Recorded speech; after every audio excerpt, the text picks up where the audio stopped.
Hack Your Health event coming up in Tampa this November 14th through 16th. I'm excited that I've been invited to be a part of this once again. Get your tickets early and a lot less expensive.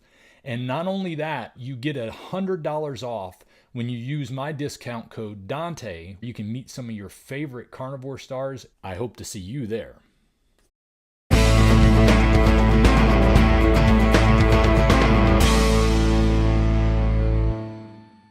All right, well, here we are again for another carnivore conversation. And this week I have somebody who is a very interesting case for a couple of reasons. Not only the type of issues that she's had to deal with, but the fact that she's had such quick turnaround time on recovery has been amazing.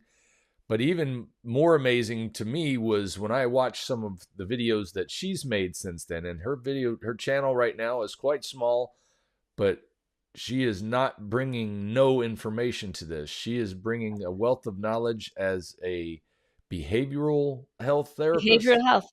Yes. Behavioral health therapist. And I watched your video on the 5 stages that you went through when you're going through starting a carnivore diet or anything. Basically, you talked about how it was when you were trying to decide if something was worth your time. In the beginning, you're not even sure if it makes any sense. And anyway, I loved the way you broke down the video. It was like watching the psychology of a number of people I've talked to over the years, talking about how they came into the carnivore way of eating. And I realize a lot of people I meet too that don't have anything positive to say about it. That's because they stopped at step 1 and didn't go any further. So we can cover some of that later too. But I was just so impressed with it all. I wanted to be able to come and bring Diane to talk to you.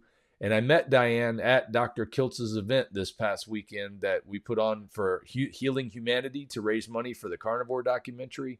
So I got to really hear a good bit about her story. So I'm excited to introduce to you guys Miss Diane Ladd, the Boston Carnivore. Thank you, Dante. I'm so excited to be your host today. And, I had so much fun at that Tampa event, and we had a fabulous meal and we had fabulous people speaking. And it was just so incredible to meet our tribe of people. How many of those type of things have you been to before? That was my second.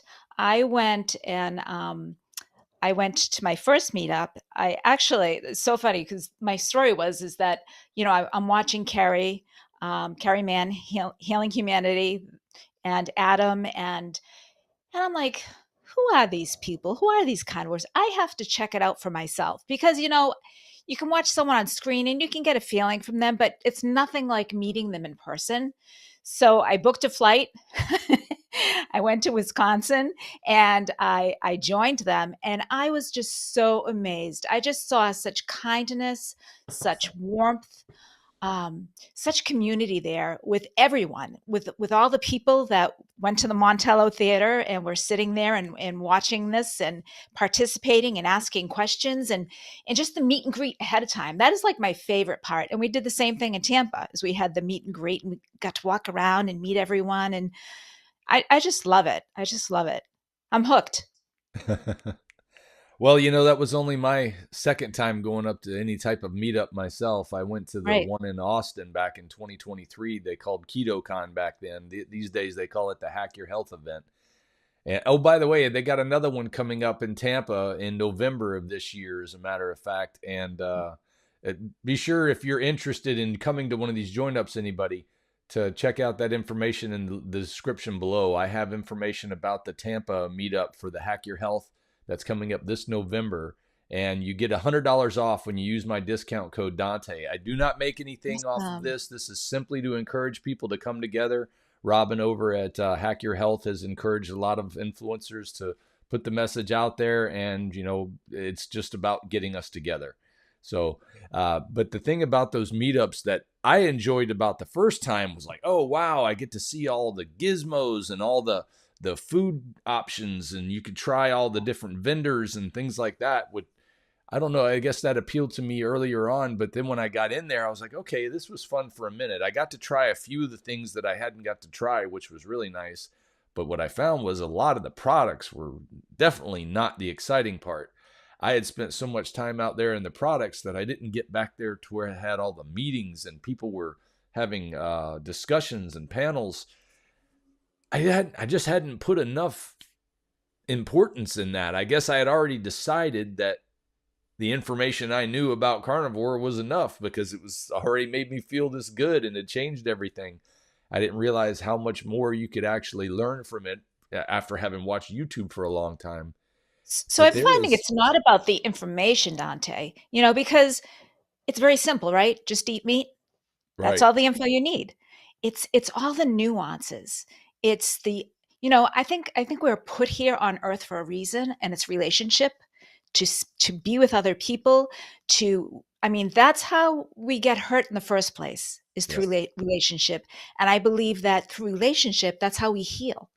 yeah, So when we went through a time when we were very solitary. We were just, watching YouTube. We were meeting with people online like we are today. And that's not entirely what we're here for. Although it does make up for being totally solitary and not seeing another face, right? But we absolutely. really we need to gather. We need to have meals together. We need to have conversations together, and we need to learn from one another. Like Dr. Kilt says, it's the stories. Hmm. It's all about the stories. You can have a study, but the studies are actually stories. And that's why I love what you're doing. And I love what a lot of people in this community are doing. We're telling the stories, the human stories of what is going on with that person. And my my love is relationship. And that's what I worked with for so long in my field as a behavioral health counselor. Someone would come in, a solitary person, they wouldn't talk about themselves. They would talk about their mother, their brother, their husband, or their wife, it was always the relationship that they brought to me. And I see this, just going to those two meetups. I see this. I see that that's where the healing begins, through the information with another person. However, it's building a relationship with people, telling people about what we are doing, how we are healing, inviting them to give it a try for 30 days. That's the healing. And, that's why we're here. Yeah, there's absolutely something magic that happens when you get together with other people like this. And this type of event you're talking about that we had in Tampa was Right. much more intimate than, say, the Hack Your Health event might be. But if you're participating in the dinners that they have, see, I didn't put is the first time I went to Hack Your Health, I thought I don't need to go to the dinners. I know they're going to have something good for me there, but I'm like, oh, I'm okay skipping that part. I want to be where the people are and the mixture of the audience. And I didn't realize that's where the key happens. That's where you get to talk to people sitting beside you and across from you, and you get to share Right. those stories. But I didn't put enough of value in that. I always put all of my value in just leading by example and showing that example as being the key. And for Yeah. 4 years, my wife watched me doing this, and she was supportive. She was never against it. She did her own thing most of the time. A couple of times she even attempted to go carnivore, but for whatever reason, nothing ever clicked in her head that, oh, this is important for me too. This is important for me to do as well, until she went to the meetup. And it That's was like awesome. just being around the people and have like that experience like you're talking about. It was like the magic dust that switched her mindset. Now she has gone strict carnivore ever since that day. It's been a week. I mean, it hasn't been long, but I mean, she did that on her own. I didn't have to coax her into it this time and then try to monitor her. She's monitoring herself and she's doing a great job. And That's then on top of wonderful. that, she's fired up about sharing the message as well, because she saw that interaction and how that changes you. So yeah, it's a big deal getting to these meetups. But the thing that I got from the meetup that I wanted to talk about today is your story, because Yeah. that's what we need to be able to share with the audience. That's going to help more than anything. They'll be able to check out your channel later, which is it called the Boston Carnivore? Is the name of your It's channel on called YouTube? Boston Carnivore dash Diane Ladd. Okay. Apparently, there's another Boston Carnivore. And apparently there's another Diane Ladd. So I had to put them two together with a dash so people can find me. So you've got to put that whole thing in at Boston Carnivore Diane Ladd. And there they can get all of your great diagnosis of how you break down the psychology of this, which is Yeah. fantastic. Yeah. But I'd Yeah. like to know, My 5 steps to carnivore mindset, how to get into the mindset. It sounds like Katie fell into that mindset. yep. Yeah, Yeah. And that's she didn't fabulous. reject it at one. She just still had all the other questions, I guess, at step 2 that you talk about. Right. But what we want to get into today is, Yeah. where was Diane Ladd before carnivore? What was your experience with eating and dieting and changing your diet and things like that throughout your Right. life? Did you have any body issues or health issues that you didn't even think could be addressed with diet? And then That's a good what brought question. you to carnivore and how did Right. it change things? Right. So, okay. So, if you want to look at my diet history, I've always been interested in eating healthy, eating right. I've always had a little bit of a weight problem. My weight has been up and down, probably like most people that you talk to, right? Um, in my 20s, I became a personal trainer. I became an aerobic instructor, a water aerobics instructor, really, really intense into to exercise. That's actually where my husband and I met. We met at a gym back in the 80s. And so, yeah, I was always into fitness, always into exercise and eating right. Unfortunately, um, in my family, I was raised on a low fat standard American diet. And, just keeping the fat really, really, really low. Also Yeah. keeping the carbohydrates fairly low, Hmm. right? So it was like a very low calorie um, diet that really didn't offer anything for growth, right? And this, Dante, this was from age 5. I was put on a diet. So this was very, very early on in my life, always counting, points, carbohydrates, whatever the diet was, I was always following something, or I was off a diet. So it was on a diet, off a diet. And when I was off the diet, I was so hungry that you'd go to a party. I am half Sicilian.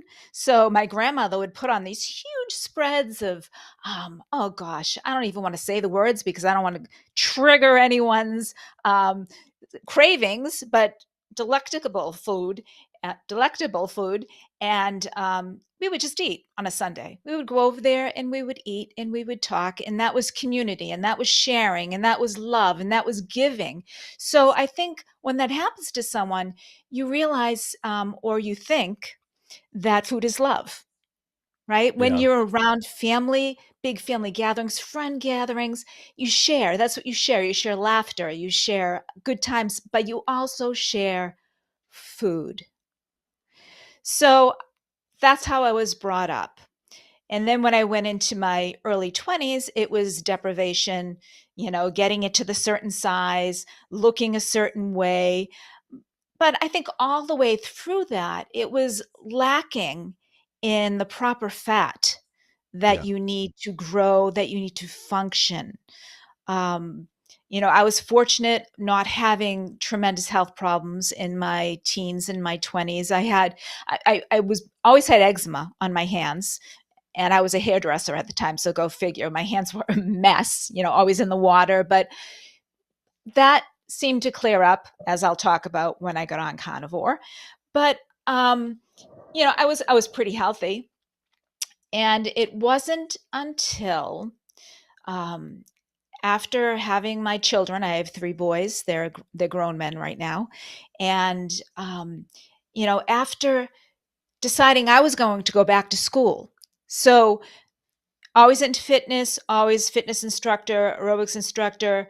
I became an ADHD health coach, and I did that for a while and worked with people primarily online, helping them to motivate themselves to. And diet was a lot in. There was a lot of diet with that, a lot of talking about eating protein because protein satiates, as we know.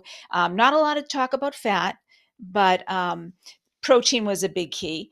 So after doing that for a while, my kids were grown, not totally grown. They were, older. I decided to go back to school for me. And I have some previous undergrad work that I did.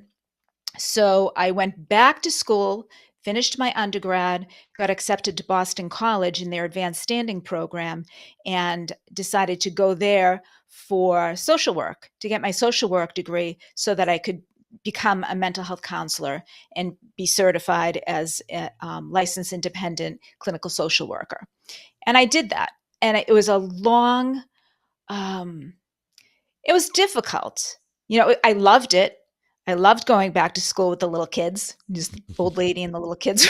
It was a lot of fun. Um, but it was hard because I had 3 kids at home, a husband, a German Shepherd dog, people to take care of, meals to cook. I kept with my exercise. And plus the homework, I did homework all weekend long for it. So I think what I ended up doing is I think I ended up really stressing my system out. Like my cortisol, I think went through the roof. I think that was a great part of it. And when my last semester at Boston College, I've noticed some health issues showing up. So it's interesting because it's like it always gets you in your it got me where it hurt my speech, right? Can you imagine? Yeah. So I was the annoying student in the back of the room that I always raise my hand and want to answer the questions, that everyone's like, oh, here she goes again. So I'd go to do that, and I'd go to speak, and it was garbled. That's the only word I can describe it. It was like that feeling. I know you're in Florida, right, Dante? So Yes. you've never lived in the north where Never it's lived freezing up cold. north. No, Yeah. anything south of Mason-Dixon is almost too far north. So up here, when it's winter and you go out in the cold and the cold hits your face, sometimes your lips and your tongue kind of get a little bit numb and you Mm, go to speak and it's hard to speak. yeah. That was happening to me at the time. I'd go to speak and I'd be like I'd lose feeling in my tongue and my lips, and speaking was very difficult. And the first time it happened, I'm like, oh no, I'm going to have a stroke right here, right? So that was the first thought, and then it came and then it went very quickly. So um, then I was noticing kind of like the side eye from the professors and the students around me. I'm like, oh boy, I have to go up, So I made a doctor's appointment and I went up to my professors and I said, listen, I'm not drinking. Honestly, I don't know what's going on here, but something's happening with my speech. And I'm telling you, I'm not going to stop talking. Sorry, you're going to have to hear this garbled because it's almost like I waited so long for this, Dante, that I wanted to get the full experience. And part of the full experience, I'm a verbal processor. I have to speak in order to process things. So, um, so I wasn't going to stop raising my hand. And they were like, that's okay. So it was like shortly after graduation, I graduated from BC in May. I had a doctor's appointment and I was explaining to him what was going on. And my husband came with me. And it would happen at times, like strange times. Like if we went out to a restaurant, they say, could I take your order, please? And I go to say, I'll have the salmon. And it came out, blah, blah, blah. Mm, But then it resolved itself. It was strange. It was very strange. But anyway, the doctor couldn't figure out what was going on. He took an MRI and he said, yeah, I mean, it looks okay, but I'd like to get another one in 8 months. So, and he was actually, I think he was questioning my sanity because he turned to my husband. He's like, "Do you hear this?" And he's like, "Yeah, I hear it." So I had that as as as someone that would vouch for me that this was actually happening to me. yeah. So anyway, 8 months later, I went back to the doctor, and he had actually left the practice. So it was pretty interesting that I had the MRI and then nobody called me back. And yeah, right. So Not the first time I've heard of something like that happening, or that it's happened to me, something like that too. yeah. So I had to call several times and get a nurse, and the nurse said, "Oh, everything looks okay." And I said, "Do you think that I should probably see a doctor to discuss this? Because I'm still having symptoms." Because I started getting additional symptoms, and that was almost like a vertigo. If anyone has ever had vertigo, Oh like God. I'd go to bend over to pick something up from the floor and stand up, and the whole room would spin around.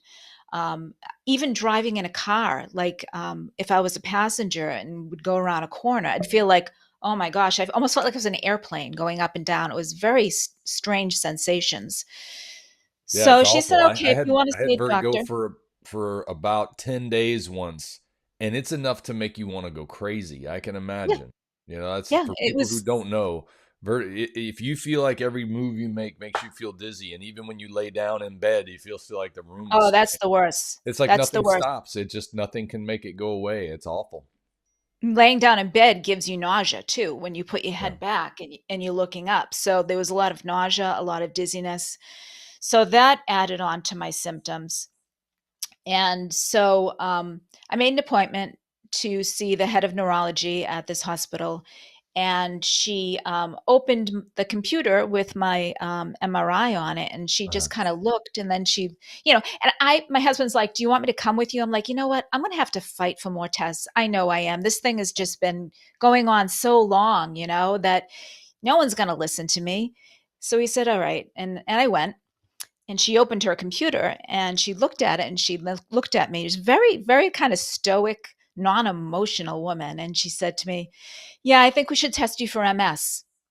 wow. And, I just had this like shock. And I said, "MS?" She said, "Yes." She goes, if my brain looked like this, I would want to know what was going on." It was like a double punch. I'm like, my brain? What does my brain look like? Right. So I went through a lot of testing, spinal taps, nerve tests on my legs where they stick needles in your legs, spinny things where they put you in this contraption that spins you around and you look at a screen and little dots on the screen. And it was just like every week there was a Sounds like new fun. one. Oh, it was a Ah, blast. And the spinning one, especially when you have vertigo, you don't want to spin. So they're spinning me around and they have this screen and they have like these dots and they're like, okay, look at the red dot as I'm spinning you upside down and all around. And I'm trying to look and I'm getting nauseous. And I said, "I don't think I can finish this." She goes, "Here's a bucket." She gives me a bucket and I'm on the chair strapped in upside down all over the place with the bucket in my hand. And it's like, I felt like a cartoon character, when their eyes going, so she stopped it and she said, "Yeah, you passed." I'm like, "You are kidding me. What happens if you don't pass?" This was horrible. So the last exam was a neurology eye doctor, and she did some tests, and it really kind of explained the dizziness. It's with your eyes tracking together, and apparently one of my eyes, it's called nystagmus, one of my eyes tracks a little bit faster than the other eye, and it can cause problems with double vision, and it can cause problems with being dizzy and vertigo. And so that is a condition called INO. I'm not going to try to pronounce it because it's very long and complicated. And it has to do with nystagmus too, which is the eye tracking. And she explained to me, the doctor, that I have multiple sclerosis, and that INO is indicative of multiple sclerosis. So I got it was February 2016, after 2 years almost of going to doctors and trying to figure it out, that I was diagnosed with multiple sclerosis. huh. And you never anybody in your family ever had a diagnosis like that? Were you even familiar with what multiple sclerosis was and how it worked? I kind of knew that caused people not to walk anymore, so that's basically what I heard. And I didn't know anyone personally, but I knew of some people that had a very, very difficult time and a difficult life because of it. So there is relapsing remitting multiple sclerosis, RRMS, and there's primary progressive multiple sclerosis. And relapsing remitting can oftentimes turn into primary progressive. And some people are diagnosed with primary progressive right from the start. Not many people, but some. So, what the difference is relapsing remitting has relapses. You have these, like the speech is a relapse. It gets worse and then it kind of remits. It gets a little bit better. But the problem with relapsing remitting, sometimes you get a relapse. Say you have extreme vertigo where you can't walk from the recliner to the door, right? So that's extreme. It will remit, doesn't go away, but you're still kind of dizzy. And then when you have stressors that come on, like perhaps you get a flu, perhaps you get a cold, perhaps you bang your knee and get a big bruise. These assaults to your body can cause a relapse, can cause your body to, your MS to flare, and I experienced that as well. So it's kind of like you wake up in the day and you don't know, am I going to be really bad? Am I going to be kind of bad? So that's what it feels like to the person with multiple sclerosis. Then we go to primary progressive, and that is just, you are inundated with symptoms and they get worse and worse and they progress, and you get another symptom and they progress, and people end up disabled very, very, very quickly.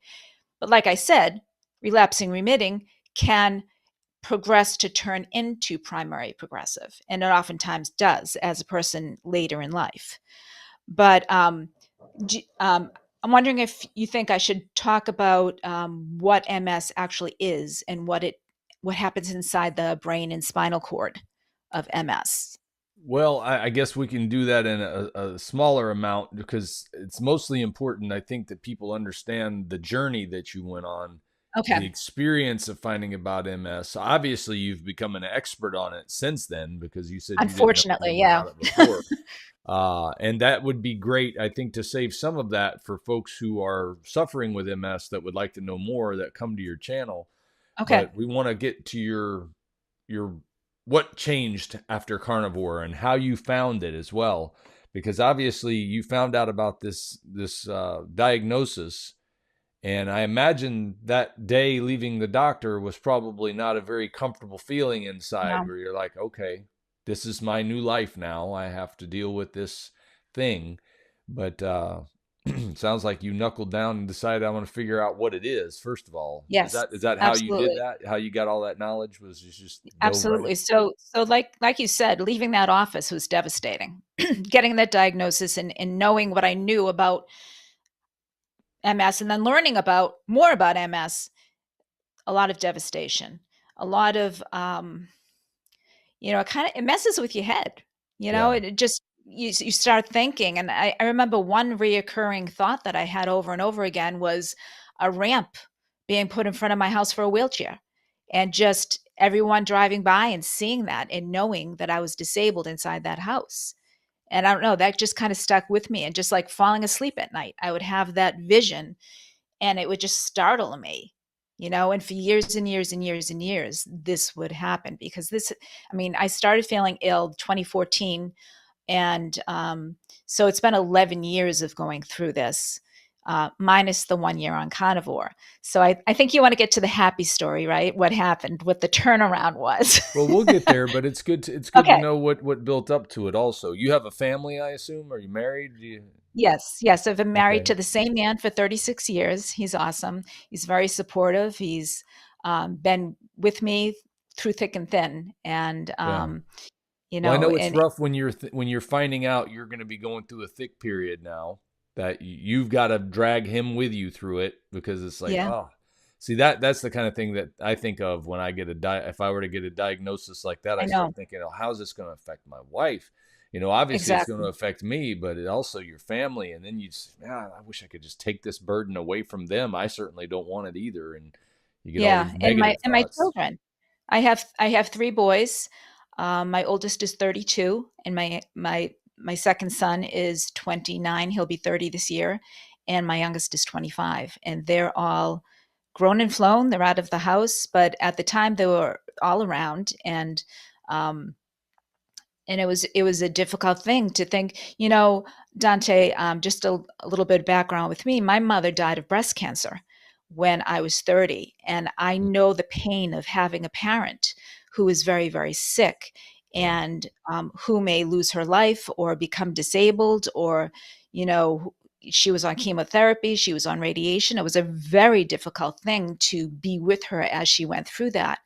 And that was a thought I had as well at the time of diagnosis: is, oh my goodness, I'm going to put my sons through the pain of having a parent who is ill. And that's something I never, never, never wanted. And so, in my husband as well. And I just recently said to him, on the other side of it all, I said, were you worried? I said, were you worried about yourself, like having to take care of me later in our life, being diagnosed with MS? And he just got very pensive and he said, no. He said, I was more worried about your quality of life and about you, how you were gonna deal with all of this. And I was like, to me, that was just very heartwarming. He didn't take it on to himself, you know, and he was just more worried about how I was going to deal with it as I got worse and worse and worse, because Yeah. that was what the doctor said. The doctor said there is no cure for this. This is a progressive disease, and it can affect your gait, your walking. You may be in a wheelchair, you may be blind, you may be deaf. It could Mm. affect anything because this is the brain. Uh-oh. All right. Yeah, we kind of cut out after you were talking about the how it affects the brain.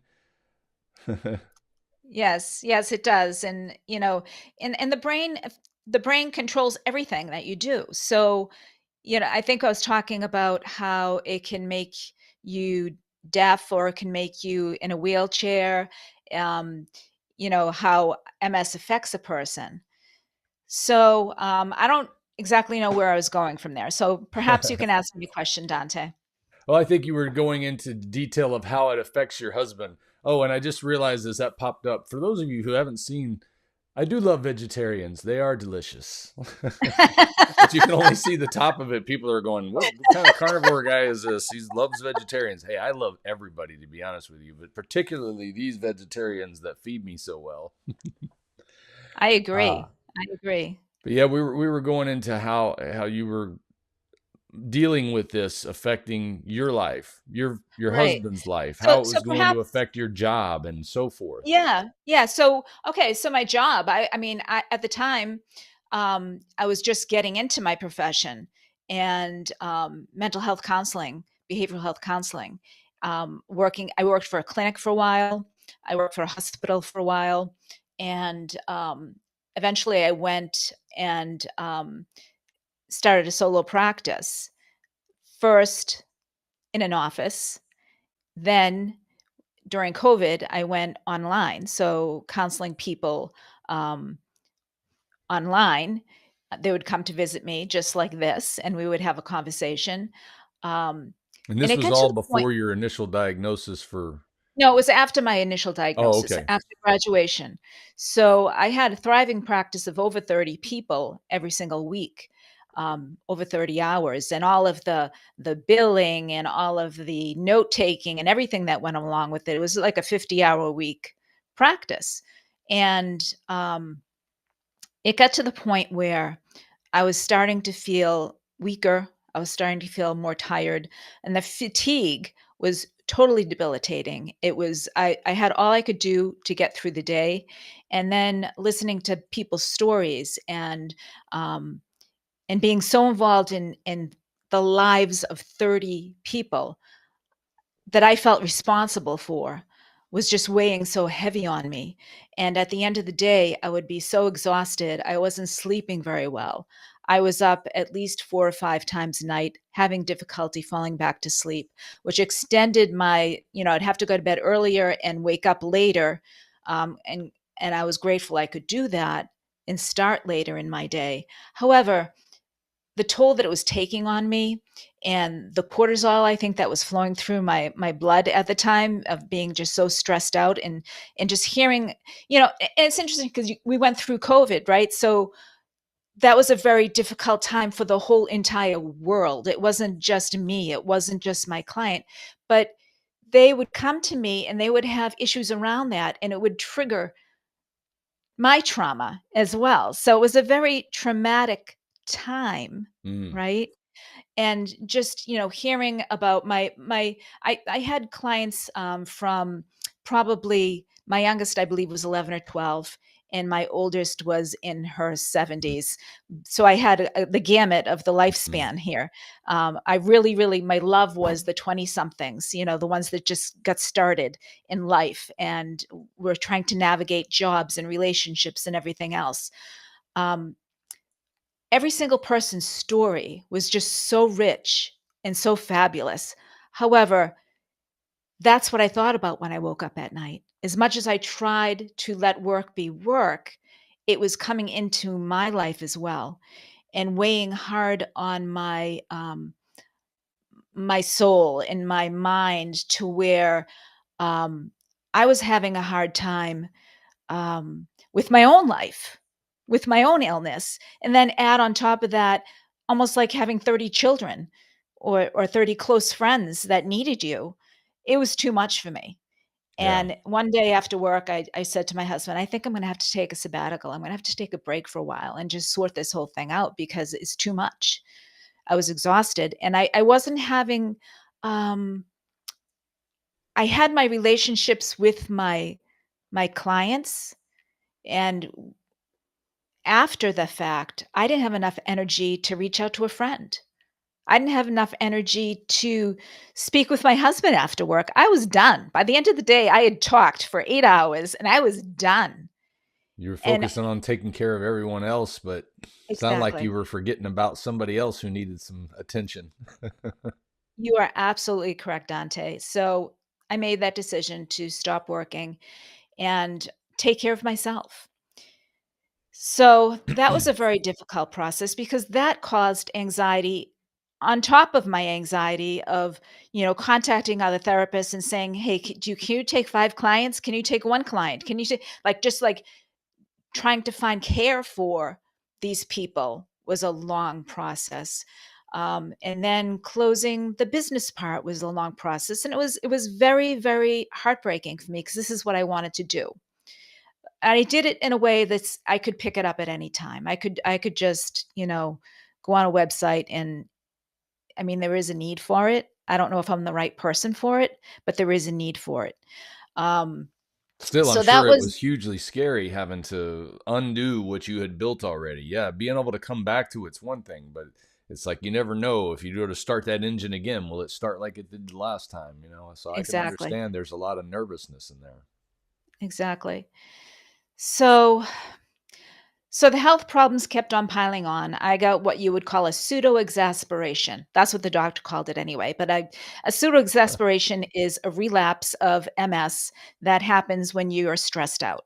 So that stress, even though I was doing it for the long term of becoming less stressed, the stress of closing my office brought on more symptoms of MS. Yeah. So I was caught in this cycle of getting worse and worse and worse and worse. I had some very interesting things happen to me. My eyes swelled up, um, unbelievably. I went to 5 eye doctors, they didn't know why. Um, then I got, kidney stones, and I was diagnosed with rheumatoid arthritis. I was like, every day there was like a new symptoms. My ankles swelled out like balloons along with my eyes. I was hospitalized. I had, from the steroids they gave me for the rheumatoid arthritis, I got ulcers in my esophagus and had to be hospitalized From the to heal medicine. from the medicine. So the Okay. medicine caused more problems. So the And more I rheumatoid looked at arthritis itself is not a joke. I mean, that's a pretty big one for people to get. because it causes extreme pain in different parts of the body too. I had it only in my ankles. I was doing some stretching and I caused it. My ankle started to swell. So I went to a PT and he gave me more exercises to do. And then all of a sudden the other ankle swelled up for absolutely no reason. And then everyone started looking side eye at me like, you have to go see this other doctor. You need to go see a rheumatologist. You need to go see. I'm like, what is going on here? So apparently with rheumatoid arthritis, if you have, say, your wrist or your ankle, one side swells, if the other one swells up for no reason, that is a symptom of rheumatoid arthritis. Okay. Little fun fact that you didn't know probably. No, So it's always most of my experience bilateral. with rheumatoid arthritis just comes from what I've learned from Michaela Peterson's experience, Right.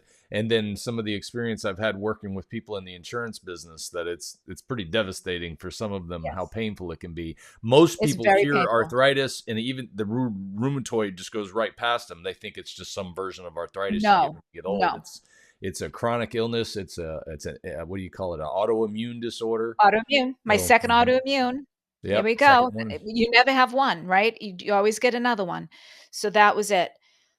And so now they're trying to figure out what medication they're going to put me on because I'm already on what they call B cell therapies, which lowers your immune system. Like you have T cells and B cells, it lowers your B cells because apparently my body was attacking my brain, MS. So now my body's attacking my ankles. And I'm like, what is going on here? So they put me on a different type of medication, but it was a medication all the same. And then I started thinking about this. I'm like, okay, the eyes, the ankles. I started reading about oxalates, Sally K. Norton. Yep. And all of these symptoms that I had been having could be attributed to oxalates, which oxalates are found in vegetables, right? So that was my first hint. So what I did is I went through the umpteen number of lists of vegetables that have oxalates in it. And the most, yeah, the most is spinach. Yep. Dark And leafy greens.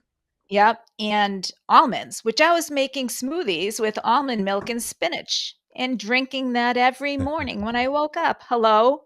Yeah. Trying to be So I cut healthy.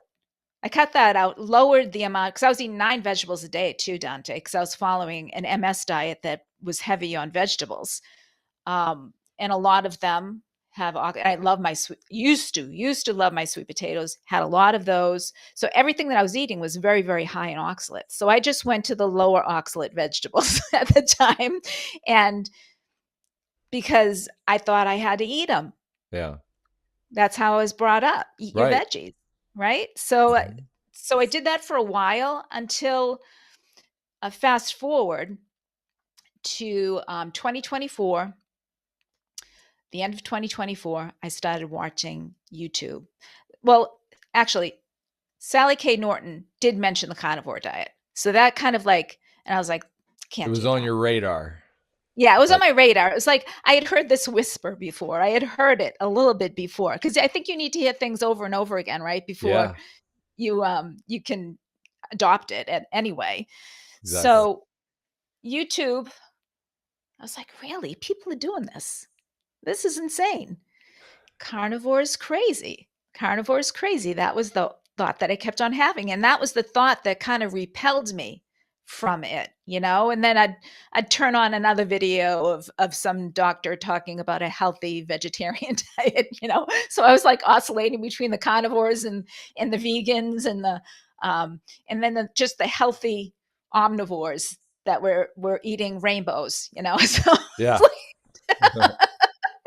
you know eating a rainbow. I love it. That's basically what I did for a while, is make sure I have my purples and my reds and my greens and my oranges and Gotta very have your Roy G. colorful. Biv of colors. So I did that for a while. Yeah, I mean, anytime, I've always been a healthy eater, and anytime I got more healthy, I would feel better. And every time that I varied off that, I would feel worse. So I know and I knew the benefit of eating a healthy diet. And I knew that what you ate could change how you feel both physically and mentally.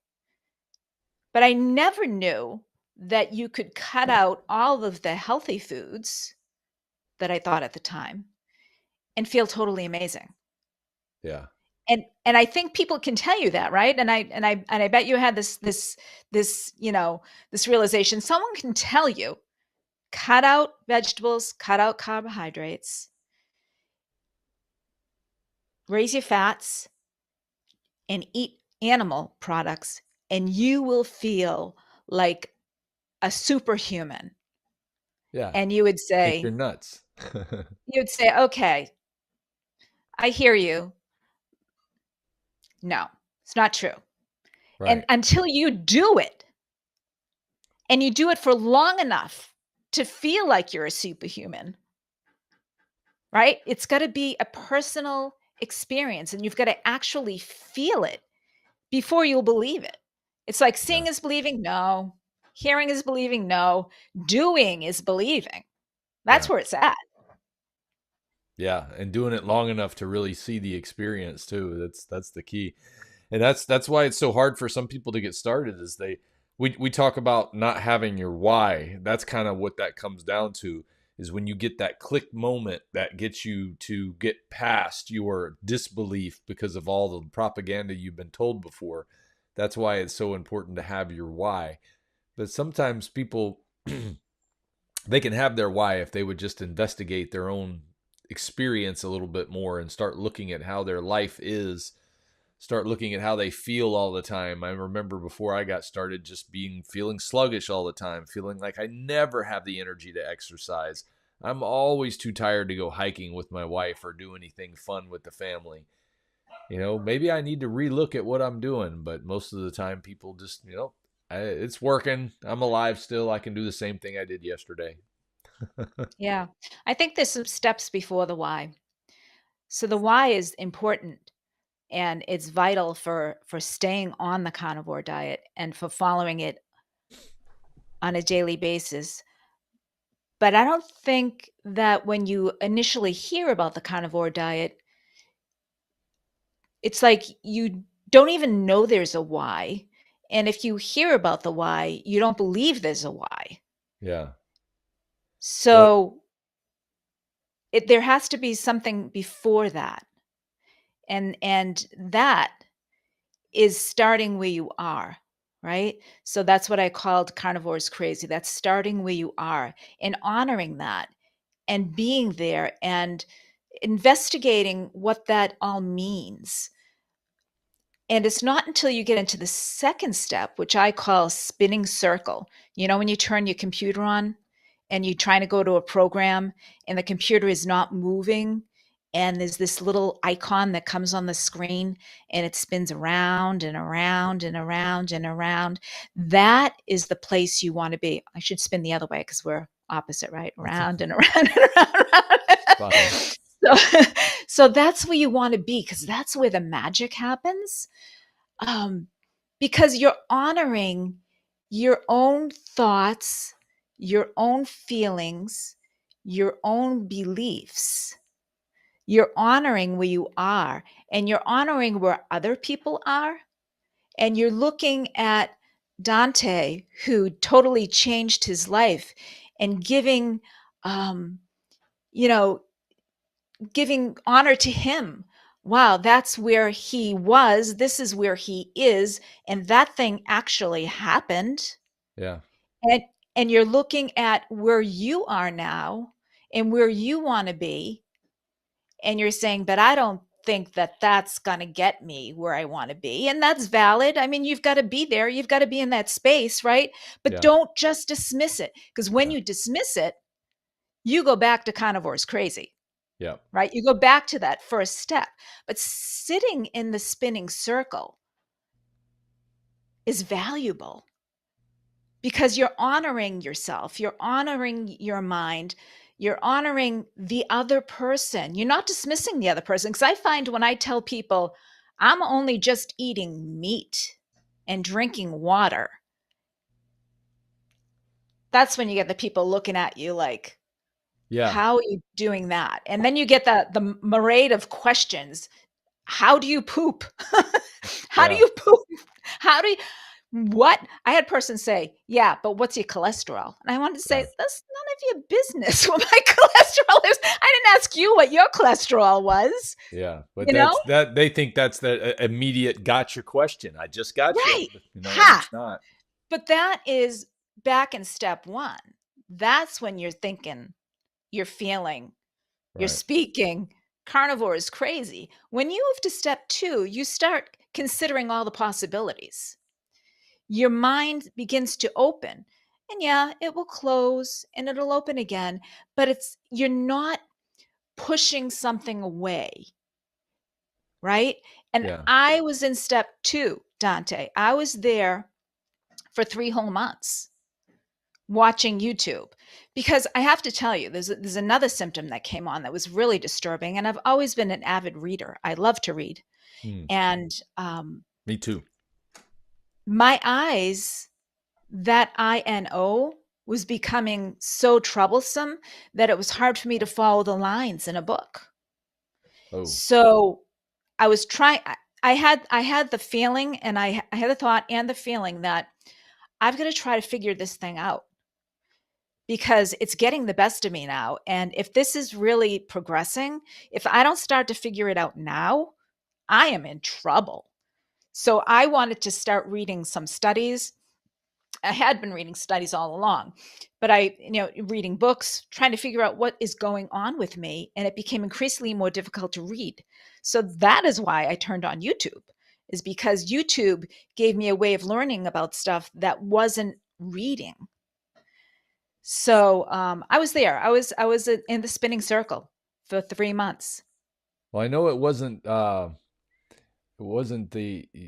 clicking in your head just that moment that carnivore was the way, but obviously you were seeing little bits of this and that. When was the moment that it finally kind of cleared the fog and you said nutrition is the key to what's going on here? I always knew that nutrition was the key. That's the funny part. I didn't think this nutrition was the key. I always felt a little bit better and a little bit worse no matter what I ate. But never thought I can feel completely better by changing my diet. First of all, I didn't buy into that because that's what my doctor told me. You're not going to ever cure this thing, right? So that was a underlying belief that I had. And I never thought that it was going to be giving up all the healthy foods that Yeah. would get me there, right? So Yeah. that kind of blows your mind when you really think about it. So it was somebody who said, and I don't remember exactly who it was. It could have been Carrie Mann. It could have been Dr. Berry. Could have been Dr. Chafee. It could have been any one of those people that were preaching to me every day, right? So someone said, try it for 30 days. And on March 5th, that stuck to me. You're not going to hurt yourself in 30 days. You could eat the biggest, junkiest food that I thought was junky at the time for 30 days, and Yeah. it's not going to ruin you. So, you know what? All right, I'm going to do this thing, and I'm going to do it exactly for 30 days and find out for myself what's going on. And March 5th, 2024, and it wasn't even a Monday, Dante, because usually I went on a diet on a Monday. It Yeah, was it's a got to be the right Tuesday. day and time. We got to start everything just Yes, right. I'm starting Monday. I don't know how many Mondays I started a diet, but I started it on a Tuesday, March 5th, 2024. I woke up and I said, I'm going to do this thing. Only meat, only water. Yeah, I kept the coffee. But that and I didn't do lion. I just cut out the veg. I had already cut out most of the carbohydrates, so I cut those out and just went to chicken, fish, meat. And I was going to do dairy, but I found that dairy, after doing meat and dairy for even a few days, I cut out the dairy and the the cravings totally went away. I had no one was knocking on my door or calling from the pantry or anything. It was like total no cravings after 3 days. That's good. So, yeah, after 3 weeks, fatigue lifted, gone. It was if I woke up and the sun was shining a little bit more. I felt a little bit happy. There was like a spring in my step. I was moving a little easier. Um, it was very palpable from the day before to that day. The day before, feeling fatigued. The next day, like, whoa, something's different, Yeah. you know? And the improvements just kept on coming. And that was the only one. Then I was sleeping better. I had suffered with urinary incontinence. That went away. And that was one of the reasons I was waking up 4 or 5 times at night. That one, I was sleeping through the night. When you can sleep through the night, Dante, and you wake up, you feel automatically better without anything else happening. Yeah. Right? So that was another thing. Sleeping through the night. Are you kidding me? Yeah. That So was huge for me too. I know. I was feeling pretty good. So this INO, this thing that goes on with my eyes, um, it affects vertigo type symptoms. And there was one day at the gym, it was probably 3 months in.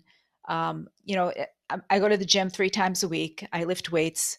I walk 2 miles a day, and the exercise started getting more and more and more once you feel better. And I saw a video with you just recently talking about that. It's like, yeah, you're exercising more, but it's because you feel better. Yeah. You can exercise more. It's not so much of a chore. Right. And so I was getting to the gym 3 times a week, walking 2 miles a day, and I was doing some stretches at the end of my workout, and I started doing some sit-ups, and I was like, "Huh, how come I haven't been doing these? This feels pretty good." That was a thought that I had in my head. And I just stopped. I couldn't, because of the vertigo-like symptoms, I couldn't go from lying down to sitting up without feeling totally nauseous and ill. So I Yeah. had just automatically stopped doing that. And this one day I started doing it. I had forgotten that I didn't do it. I just started doing it. And from that time on, that was another thing that is healed. I could move positions and not be dizzy and not be nauseous anymore. So that went away. And then another day, a couple of months in, there's another symptom that comes along with MS. MS is like a conglomerate of symptoms, and this one is called Autoimmune syndrome, which is when you go out in the heat. If your temperature rises, I think it's 0.5 degrees Fahrenheit. If your internal temperature raises that much, it short circuits your brain in a way to where you start feeling ill. You start feeling fatigued. You start feeling overheated and like perspiring too much. And you just want to curl up in a ball in a corner in air conditioning is what you want to do. Like I would take a walk when I had this, and I'd come home in the winter and soak my feet in cold water in order to feel better. Okay. I would go out without a coat because having a coat on would just make me too hot. So I think it was the end of June. So I started in May. So that was like May, June, July, a couple of months, right? Yeah. 3 months later. Um, I went to go for a walk, and it had gotten a little bit too late. It was like 11 o'clock, and the temperature started to come up about maybe 85 degrees. And I was like, well, I'll walk for a little while. If I have to turn around, I'll just turn around. So I went up for my walk, and I was getting warm, and I was perspiring, and I kept on walking faster, and I felt even better. And I did a whole 2-mile loop. The Autoimmune syndrome had completely gone away. And to this day, it's gone. I had cooling vests. I should have brought them in here because I've saved them to show you, but I didn't get them. I had cooling vests. I had this thing that went under my hat to keep my head cool. I had wrist things that I put on. You wet them and you put them on so you would keep your temperature down. I don't use them, any of them. I had one for my bed. when it got for the summer, when it got too hot, I would put it down on my bed. That would get it. It wasn't cold, but there was some kind of cells in them that kind of kept you cold. Um, and I don't use that anymore either. So none of my cooling stuff, I don't use that. What a blessing that you had all those things when you needed them, but even more so to be able to leave them all behind. I know. I know. So that like getting them, right, you can imagine, right? So now I have this thing and I'm like researching on how to keep my body temperature down, and I have to go out and buy them all and they're not cheap, right? So Yeah. that's like hours of research right then and there. And then I don't need them after all the other hours of research that I do to find the carnivore diet that works so much better. So anyone that is suffering from Autoff syndrome, any of your listeners, you could do one of two things. You can either buy the cooling vests, buy the cooling things for your wrist, for under your hat. You can do that, and that will help Autoff syndrome. Or you can go on the carnivore diet, and you can totally cure it.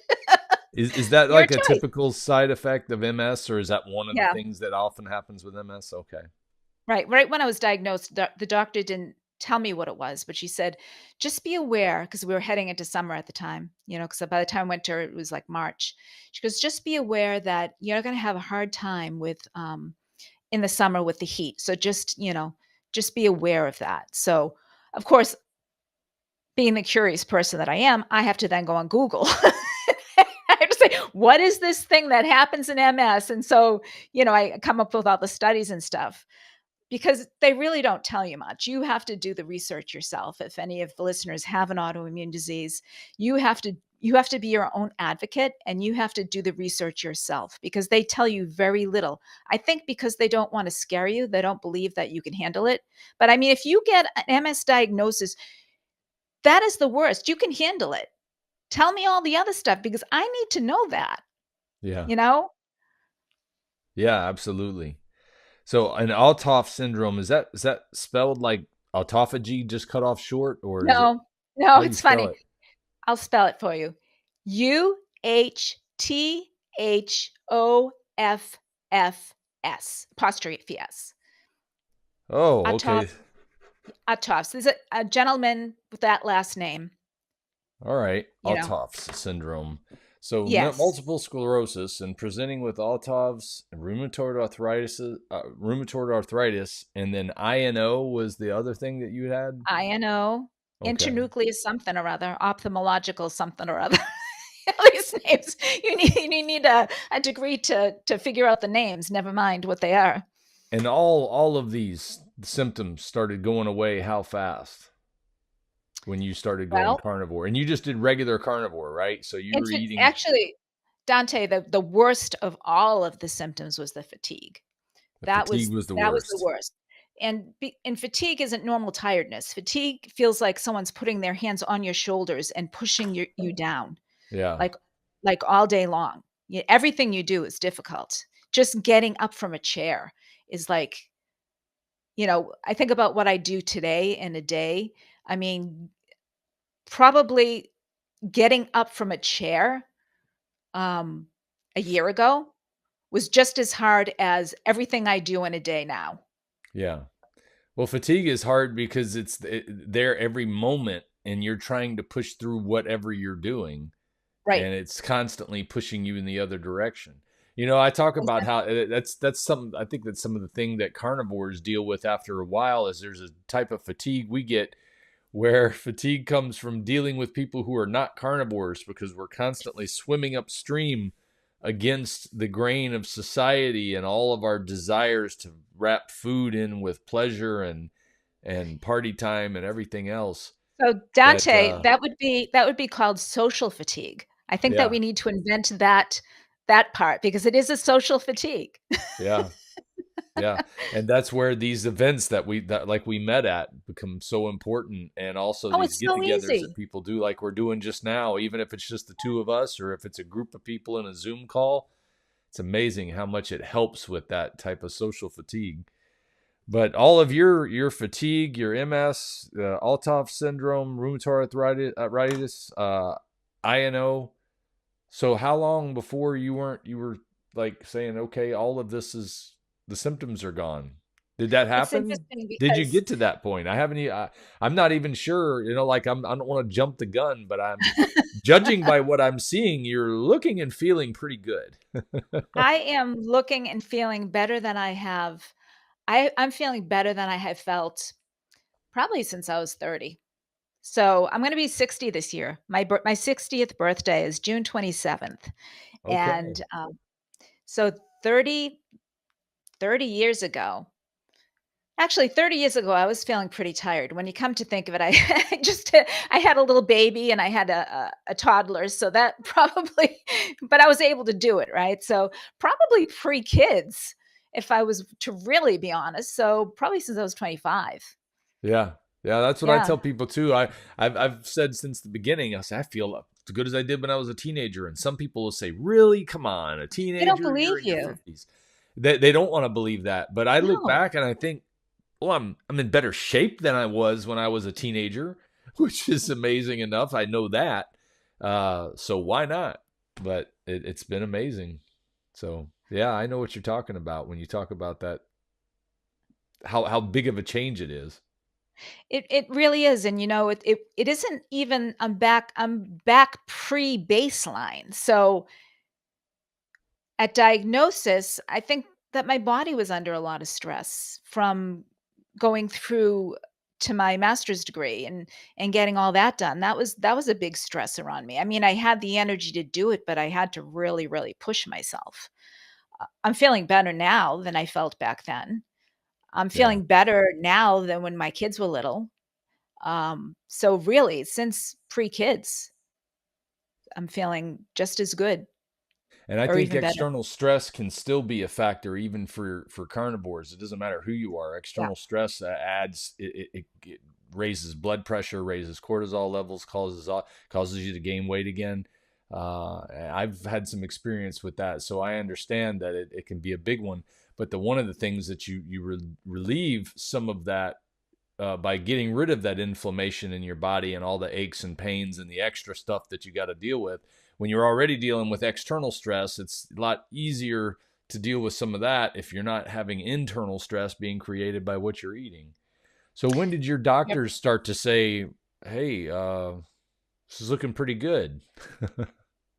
Did In December, I went to see her. So I had been seeing this doctor every 6 months since 2016. Uh, very, very intelligent, bright woman, um, knows MS.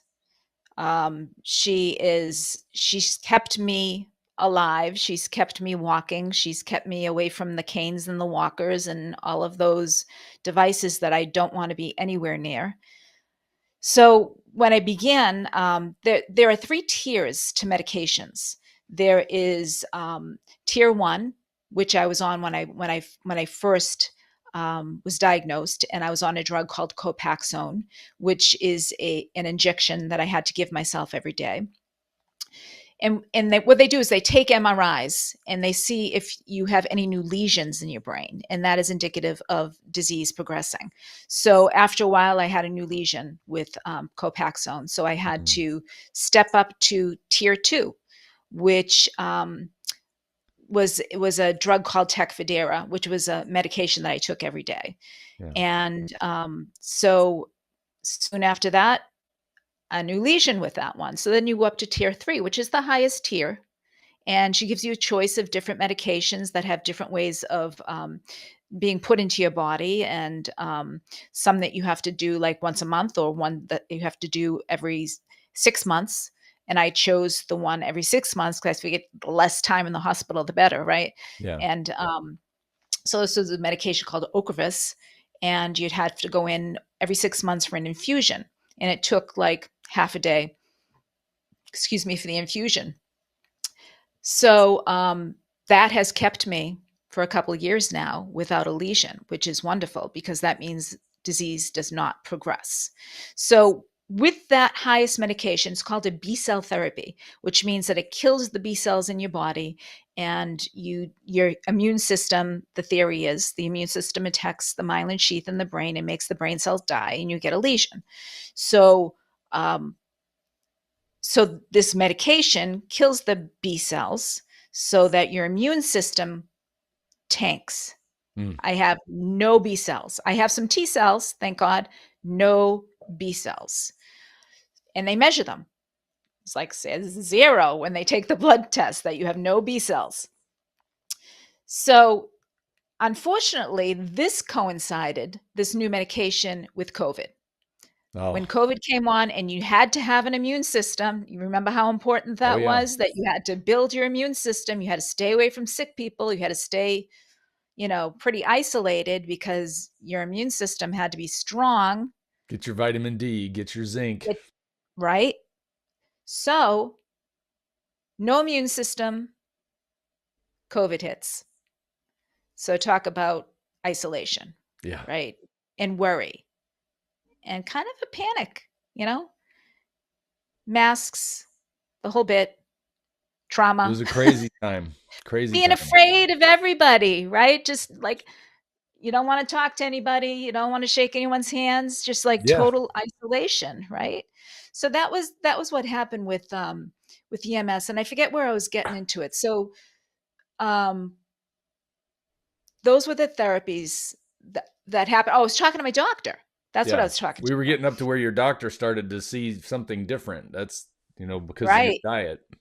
So the problem with talking about the carnivore diet, we all know, everyone that's listening knows that doctors aren't really too keen on this diet.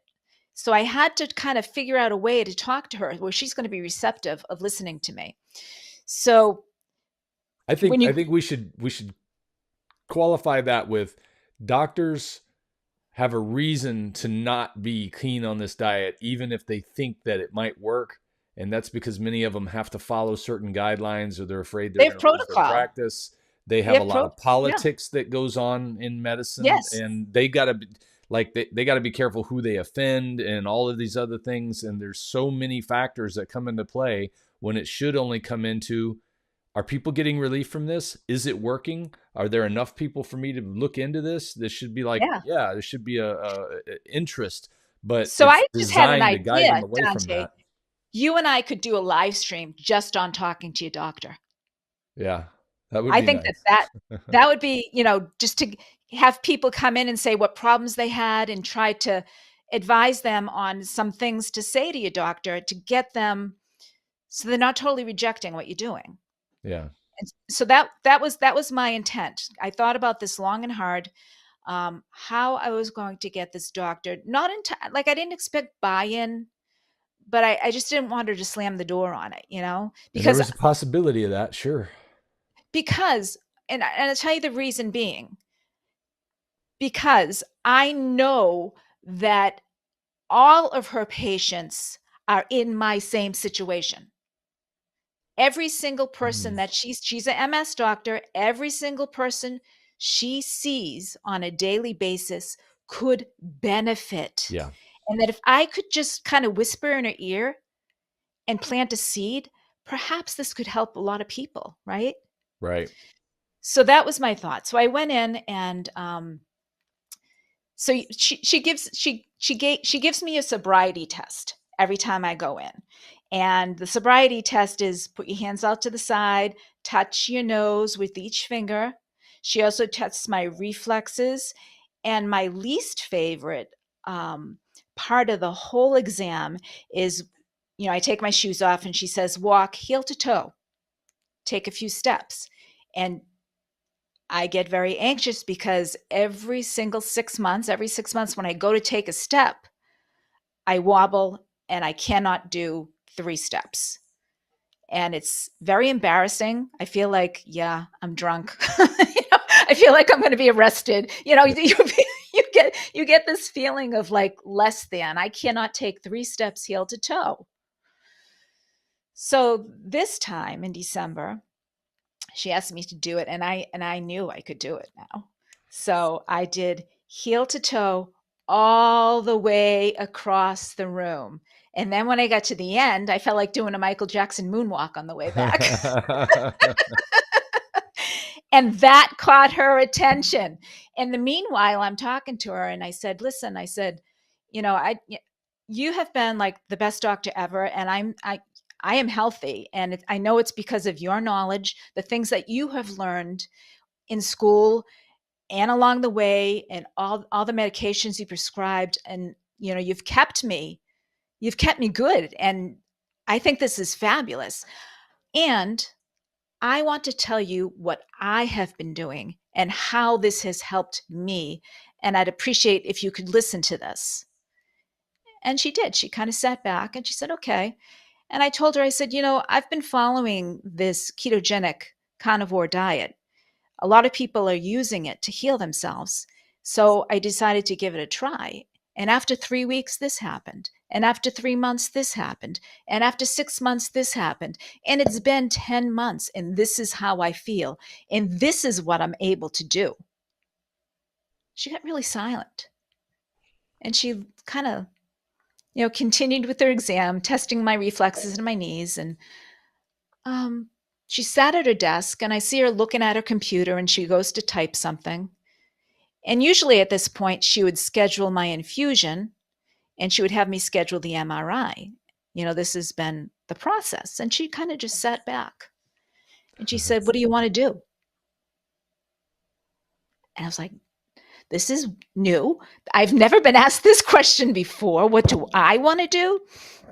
So I said, about what? And she said, do you want to schedule your infusion or not? And I kind of paused, like, wow, I'm taking all this in. And I said, you know what? What if we just scheduled another appointment for 6 months, a regular appointment, and kind of see how I am in 6 months? She said, yeah, that's fine. We can do that. She goes, I'd like you to get your MRI. And I'd like you to schedule for 6 months to see me. She said, but otherwise, you don't have to get your Ocrevus infusion. Wow. Yeah. That to me, I felt like I won the lottery. Because, I didn't have any side effects per se from the Ocrevus. However, I knew that Ocrevus was lowering my immune system every time I got it. And actually, it's a lie, because I was getting side effects. I ended up with UTIs all the time. I was on antibiotics chronically for UTIs. And those are the two things. It's UTI and pneumonia. So I was very susceptible to pneumonia. And never had it, thank God. But also it made you afraid of people, right? You're afraid of people. If you're going to get pneumonia, you've got to be away from people. Yeah. Certain drugs you just got to get off of if you can, that's the way you think about it. So Dante, I didn't even leave the hospital yet. And I walked down the hallway. I'm like, I've got to call my husband. I had to call my husband and tell him what just happened. And he's been at appointments with me. So he knows the routine. He knows what happens. And I just got so emotional on that phone call. And I was in tears. Like, I cannot believe I don't have to get this infusion, that I don't have to be on medication, that I'm going to give this thing a try, see how carnivore works. Like, have you had that 6-month follow-up yet since then?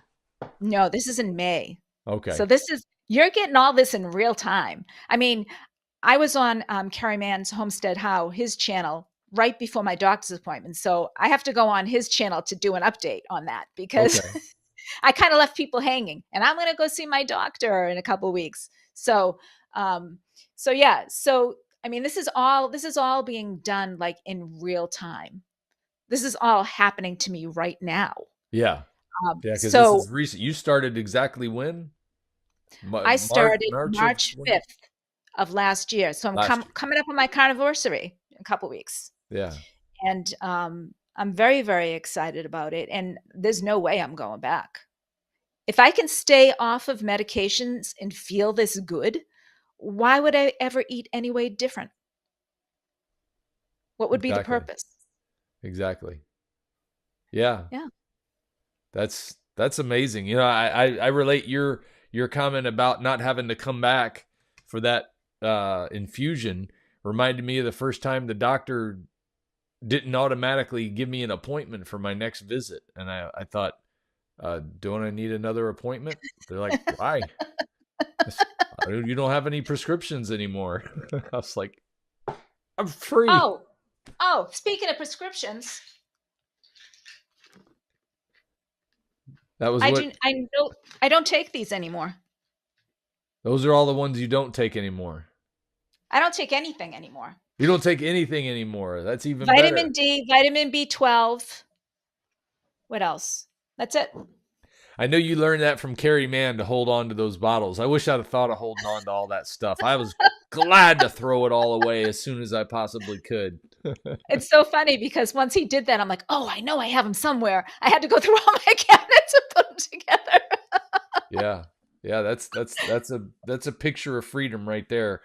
That people that aren't on a bunch of medications can't identify with it until they get stuck in that loop that once you get to that age, all of a sudden you just become, I got to see my doctor every 3 months, otherwise I won't get my drugs refilled, and then you just become in that cycle for the rest of your life. But And it's very sad that it's normalized.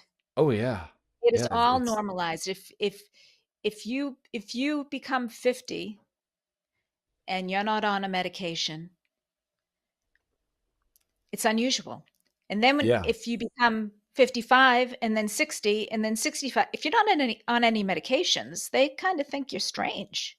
Yep. Because everyone, and you hear it, that becomes a mindset. It becomes a way that people think, when you get old, this is what Just what you happens. do. Oh, when you get old, it's hard to stand up from the chair. Oh, when you get old, Yeah. this is what happens. I think No, it's it's not not. necessarily going to be as easy, even when I hit my 80s or whatever. But it's going to be the difference between. I've seen the difference between somebody who didn't take care of themselves at all and somebody who took fairly good care of themselves, and it's like night and day when you get Yep. older. And obviously, our bodies are deteriorating as we get older. Period. We're losing a little bit of something. But if we're feeding it the right energy, we can actually be building it far longer into our aging process than we ever thought before. The fact that I felt like I wanted to die at 48 is not a good sign because of the No, food that I was eating up until then. But I no, was almost resigned to that. Like, look, I'd just rather die than keep going like this. That's not how you right. should feel when you're 48. But No, yet at 52 and 4 years of eating meat only, I don't feel that way at all. I feel like I've got strength and that I'm going to be able to do this well into my older years. And I'm excited again. Whereas before I was ready to quit. Now it's a new life. Isn't that how you feel? exactly. Exactly. And it's funny because my kids, they'll hear a little bit of what I'm doing and they're like, "Oh, mom, you want to live forever. You want longevity, and comparing me to some other people that they're seeing on TikTok, YouTube, wherever." And I'm like, "No, that's not where I'm at all. You're not understanding me. It's not that I want to live a long time. It's I want the years that I'm living to be healthy Yeah. and to be able to be in my life and to do things and it's the people, it's the relationships, to be able to Yep. communicate with somebody, to be able to you know just to be able to be myself in my life rather than you know I was having thoughts of like being in a wheelchair, kind of like wheeled into the corner during a family gathering and just being like an observer of my life and not participating. Yeah. I want to fully participate with the people I love. I You want to want your be there. you I want your want to talk. granddaughter to run up and throw her arms around you and you pick her up. Absolutely. Yes, absolutely. Someday when I'm blessed to have grandchildren, no grandchildren yet, but that's what I want. And I want to be able to, I don't know, just be a part of my own life. For however long that I'm here, I want to be present. Yeah. Because there's nothing worse than still being here and not being present in your life. Right. Right. It reminds me of something I used to have the biggest fear when I would watch these elderly people that I cared for was dealing with Alzheimer's and dementia. And I'd say, Lord, if anything, please don't let me lose my mind. Because then you're just kind of here and bouncing around and people love you Here, and they want to take yeah, care of you, but you don't even know who they are and you're you're constantly here, but you're not afraid. here. It's My grandmother had Alzheimer's, and she hid it very well. My grandfather took very good care of her. And at the end, she was here, but she wasn't here. yeah. It was when you see someone like that, you don't want to ever be that way. Right. That's not a way to, and you don't want your family members and your friends to remember you that way. Right. You want to be remembered for the things that you said, the things that you did, the things that you participated in, not of being that person that's so detached from life. Yeah. And carnivore diet has given that to you. Carnivore diet has given that and more. And I never ever expected that. Never expected that. Did you ever move more toward lion diet, or did you stay strictly carnivore, Yes. just whatever Yes. carnivore? Thank you for asking that, because it was it was towards the fall that I started investigating lion, and now I'm basically lion. I only eat beef and some lamb, but I don't really buy lamb. If I go out, I'll have lamb. Um, so I eat beef, butter, and a little bit of bacon and eggs. Maybe once every 2 weeks or something, I'll have bacon or eggs or whatever. And I cook a lot in bacon fat, but primarily lion. And I feel much better. In fact, oh my gosh, I didn't even tell you this part. So I'm not allowed to say who I am in the study because I don't even know who I am in the study. But Dr. Anthony Chafee is doing a study on MS. And Awesome. I contacted him, and there are like 12 participants. And what he's going to be doing is studying, what they eat, carnivores, and studying the MRIs of people and what's happening with the lesions. And they're putting together a study on that. And I think Dr. Baker is involved, and Nick Norwitz. I think he's involved with that as well. Wow, So that's that's fantastic. it's pretty exciting. There's 12 of us, I think, across the world, that are being studied.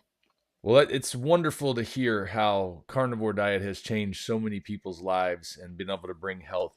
And this gets back to what we were talking about at the very beginning, that it's the conversations we have with each other, the opportunities we get to meet with other people who are getting healthy. And I think sometimes even these interviews don't get watched as much as some of the short stuff that we put out. But this is where the meat of what happens on carnivore diet really takes place, is when you get to hear people's experiences, because you just can't imagine that changing the way you eat can change your life the way it has changed my life and the way it's changed Diane's life. But it really is like it's this opening step to eliminating lies that have been told about so many things in your life, that it starts to open doors to other things, and you start to feel all this positive momentum in your life. You're feeling healthier, you're feeling happier, you've got more energy, you want to see your family more, you start to not hate people like you used to because you feel like everybody's just crowding you around. It's amazing what a carnivore lifestyle can do for people. And for people who aren't familiar with what lion diet was compared to carnivore, just as she mentioned earlier, lion diet is the version of carnivore diet that I've been doing for the entire 4 years, which is ruminant meats, water, and salt. Ruminant Right. meats are a specific type of meat that's typically the red meat animals, but it has more to do with how they digest their food. They only eat vegetation, and they're designed to separate out the stuff in vegetation that's bad for us. And it winds up going out with their waste, and all the good stuff that's left over goes into their meat. So you get the cleanest meats. And we've seen a lot more healing for people with especially autoimmune disorders that go the lion diet route. We see that the healing can be more intensive, or at least you can find problems that you didn't even know you had start going away when you go with something like lion diet. So I always encourage anyone who's not feeling all of the benefits, or they feel like they're getting some of the benefits, but they're just not unlocking it. Try lion diet. Eliminate the rest of the stuff. Eliminate the pork and the chicken and the animals that don't Right. have that ability to digest food that way, and you might find out your body has been more affected than you thought. Because I Yeah. sure was surprised how much lion diet changed my life, and I'm glad to hear it Right. changed yours. Yeah. And even going like more strict and giving up the milk products, that is a big step. Like if I had never done that, I wouldn't know. I wouldn't be feeling this way, because every time I have either cream or cheese or something like that, the next day I feel fatigued again. So if I never gave those up, I wouldn't think that this diet worked. Yeah. Most people So aren't willing to give up dairy. It's like giving up happiness in their mind or something like that. But ultimately, what it comes down to is dairy products were made for you to eat when you were a baby. And right. once you get to an adult, I forget what there's something that's the opposite of lactose that your body's Yes. supposed to be able to create to digest it properly. And if you can't, that's why Lactase. you get intolerance. Huh? Lactase, that's it. Lactase. And adults normally don't produce that, but we've changed ourselves over time by making milk and all this cheese consumption a part of our thing. But that's only been for the past couple of centuries that we've been having high amounts of access to dairy.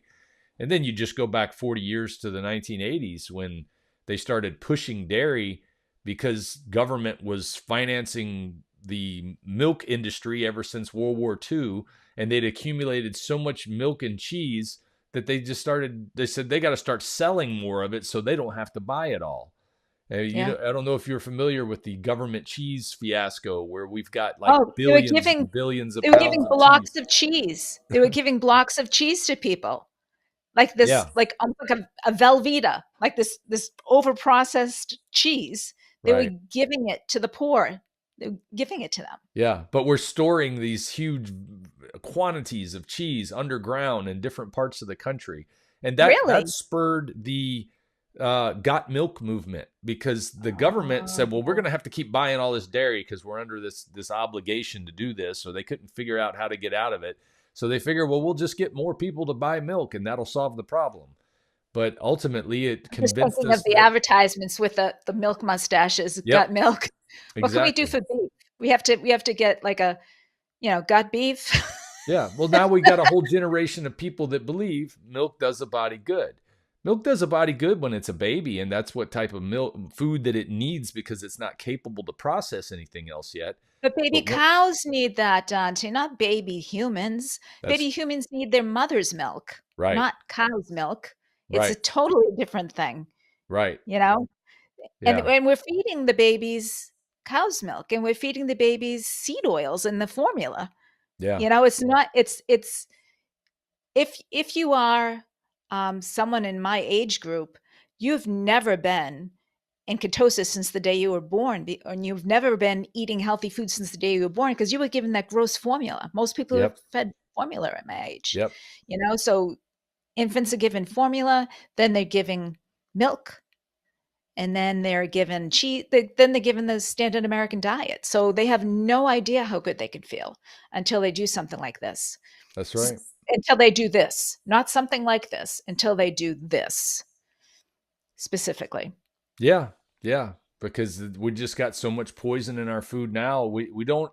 It's hard. I've reiterated it so many times on different things. I don't want to go into too much detail now, but we've normalized, as you said earlier, we've normalized things that are absolutely not normal. And now, when we talk about eating normally, we sound crazy to the people who are That's right. used to all of this other stuff. So, and I think that's the ultimate thing it comes down to is that you've got to weed through. And I was talking to Carrie, as a matter of fact, last night, and I had said, if you're talking to somebody who is antagonistic toward the idea of what you're doing, even though they see the results, and you say, why? Because meat's bad for you. They just start repeating the same lies that Yes. we've been told for a long time. It's like you got to ask that same person, is there anything that's happened in the last 4 or 5 years that's made you distrust what you've been told by the establishment or the government or anything? And if they say no, then there's no sense in arguing with them about carnivore anymore. They're clearly never going to see the truth. But Yeah. if you got somebody who looks back at the past 4 or 5 years and says, oh, yeah, we've been lied to about a lot of stuff. Well, this may be one more thing that you might want to look at and say, maybe I should take a look at it. That could be. And it also could be if the person that you're speaking to believes that these other foods are going to hurt them, that means they have to change. And people don't want to change. Nope. They No. want to, when you tell someone something that is opposite of their belief system, like if they believe that vegetables are healthy And that's a belief system that they have been told since the day they were born, eat your vegetables. When you tell them vegetables are not healthy, they can't reconcile that in their brain and they hold on tighter. It's like the claws come out and they hold on tighter to that belief. Yeah. Vegetables are healthy in order to still believe it. Because people have these beliefs, whatever, and food is a huge one. Food is cultural, is social, is personal. Mm-hmm. There is so much with food that ties into someone's identity. Yeah, it ties into our belief about who and what we are. Exactly. Mm-hmm. So, if you're, I mean, take the Sicilian Italian culture, the pasta and all those types of food, that's what you're raised on. That's what you have when you're with family, and that's love, and that's how your mother showed you love, and that's what made you feel good. And the things she gave you, maybe when you were feeling sick, maybe when you were feeling sad, and it's all tied in with emotion. Mm-hmm. When someone tells you not to eat that, they might as well be telling you to cut off your right foot Or change because religions or something. to change your religion, because that is part of who you are. Yep. But the problem is when you adhere to that type of diet for too long, part of who you are is very sick, Yeah, physically sick, absolutely. psychologically sick. Mm-hmm. Those foods are making us ill. And you know what? Cut off my right foot because I want to keep living. So I So guess this kind of gives me a good wrap up question for you. What would you want to leave anybody with who is sitting here who maybe had any of these diagnoses that you had, specifically MS? I think that was probably the primary one, and everything else kind of stemmed from that, right? What would yeah, you tell somebody who just got that diagnosis? Where should they start looking? they should go to my YouTube channel and look at, I only have a couple videos, but I have ideas for a lot more. Um, and start looking at what other people are saying about this and really try to keep an open mind because it'll save your life. If you close your mind to this and adhere to your old belief system, it's going to be your downfall. There's no way you could try to be healthy a lot of different ways, and I say, listen to your doctor. Yes, get the medication, take the medication your doctor says, because it's going to keep you healthy enough so that you can get through this process of learning, right? So don't dismiss medicine. It's there for a reason. However, don't leave it to medicine to take care of you forever, because it's not going to. You're going to go through the different tiers of medication, and you're going to get to a point where you're at the top tier and there's nothing else for you to get. So you're going to have to do something about your health. It is our responsibility to take care of our own health. And that we're thinking, feeling, believing human beings. We've got to use what God gave us. We've got to investigate these things on our own, because the medical community only knows what they learned in school and what they learned from the drug companies and what they learn from conferences of other people. That's all they know. They've got one tune that they sing all the time, one song. But there are other songs, there are other orchestras, there are other singers, there are other things that we need to listen to. We need to absorb these things. We need to sit and spin for a while. We need to spin in our circles. And we have to think about this for ourselves because our life depends on it. Yeah. Yep. That's exactly right. Well, I think you've hit the nail on the head, and that's a great place to end this. Remind everybody where again they can find you at. I'm at Boston Carnivore Diane Ladd. All right. Boston Carnivore Diane Ladd. Check out her YouTube channel today. And I thank you, Subscribe, Diane. subscribe, subscribe. Yes. Check it out. Like, Like. subscribe, do all the button things that, everybody reminds you to do on YouTube. I'm the world's worst of asking for those things, but I'll take some too if you want to do that on this video. But Yeah. We Do appreciate it. Diane Subscribe to coming in Dante. and sharing this story, because I know that this is just one more piece of evidence that somebody needed to be able to get over the hump of giving this a try and living the best life that they can possibly live. And that I have found, and Diane has found, has come from a carnivore way of eating. And Absolutely. in our case, the Lion Diet seems to be working even better than ever. So give it a shot. Give it a look. Don't give up. Whatever you do, don't quit. No, don't quit. Don't quit, because you know what? This will change your life. And don't be afraid to seek out that support. You know, you can check out places like we talked about where you got these meetups. We got the meetup coming up, as I mentioned before, at the Hack Your Health event this November in Tampa, Florida. And I'll have information on that in the description below so that you can check that out. And you save some money when you buy your tickets right now for that. But that would give us a chance to get together and see each other. And also check out the website, ferrignofreedom.com. There's a number of other things. Healing Humanity has get-togethers for people. There's lots of opportunities for people to be able to get together and work through these issues. But there is a very big part of this that community is important for, so don't dismiss it. Thanks for being here, and we'll see you guys next time.